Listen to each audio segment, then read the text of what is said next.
नमस्कार, न्यूज भारतवर्ष में आपका स्वागत है। बिहार के राजनीतिक गलियारे में कोरोना ने एक तरह से अपनी दखलंदाजी दे दी है। वहीं दूसरी तरफ कुछ नेता ऐसे भी हैं जो इस कोरोना के महामारी के दौर में भी कुछ एक नई तरीके की राजनीति को अपनाना चाहते हैं। जी हाँ, हम बात करें तेजस्वी यादव की। तेजस्वी यादव आज खुद सुबह सुबह दरभंगा के लिए निकल गए, दरभंगा पहुंचे हैं और खुद उन्होंने कहा है कि गरीबों को दो कहर से लड़ना पड़ रहा है। पहला कहर यह है कि खुद कोरोना ने जो एक तरह से रीढ़ की हड्डी तोड़ दी है राज्य सरकार की, और दूसरी तरफ बाढ़। जी हाँ, तेजस्वी यादव दरभंगा पहुंचे, उन्होंने गरीबों को वहां पूरी और सब्जी खिलाया और फिर यह भी बताया कि जिस तरह से नीतीश कुमार अपने सरकारी बंगले में दुबके हुए, उनके मंत्री सब बंगले में दुबके हुए हैं, वही खुद तेजस्वी यादव मसीहा बन के, गरीबों के मसीहा बन के पूरी और सब्जी खिलाते हुए आज नजर आए हैं। आपको बताते चले कि वहां उन्होंने जब बात की पत्रकारों से तो उन्होंने यह भी बताया कि नीतीश सरकार एक तरह से विफल हो गई है, सुशासन में बस कुशासन हो रहा है, और उनका मानना यह है कि नीतीश सरकार हर तरफ से चौतरफा गिर चुकी है, ना काफी है इस जनता के लिए। जनता को बहुत सारी कीमतें चुकानी पड़ रही हैं। आपको कुछ वीडियो दिखाते हैं जिसमें खुद तेजस्वी यादव गरीबों को पूरी और सब्जी बांटते हुए देखे जा सकते हैं।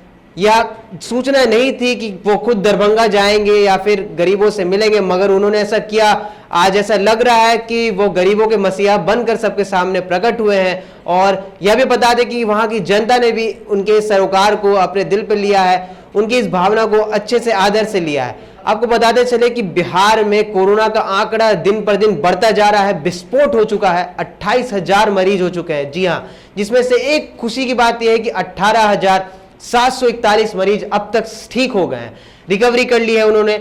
मगर 210 मौत से एक तरह से डर का माहौल बना हुआ है बिहार में। आपको यह भी बता दें कि बीते ही दिन बीजेपी के ही एमएलसी सुनील कुमार सिंह की कोरोना से जान चली गई थी। वह खुद एम्स में भर्ती थे, वहां उनका इलाज चल रहा था, मगर वह कोरोना से जंग हार गए, उनकी मृत्यु हो गई। इसको लेकर स्वास्थ्य मंत्री मंगल पांडे ने भी उनके निधन पर शोक व्यक्त किया था, एक संवेदना जाहिर की थी। मगर आखिर इस तरह के अस्पताल प्रबंधन में नाकामी को छुपाने के लिए मंगल पांडे भी चौतरफा गिरते हुए दिख रहे हैं। आपको यह भी बता दें कि अब बिहार के 18 प्राइवेट अस्पतालों में भी कोरोना जांच और कोरोना का इलाज हो रहा है। यह भी एक तरह की ब्रेकिंग न्यूज थी कल की कि अब अस्पतालों में भी, अब प्राइवेट अस्पतालों में भी कोरोना का इलाज होगा। आपको यह भी बता दें कि बिहार में बढ़ते कोरोना मरीज को देखते हुए लॉकडाउन की तारीखों को बढ़ा दिया गया था।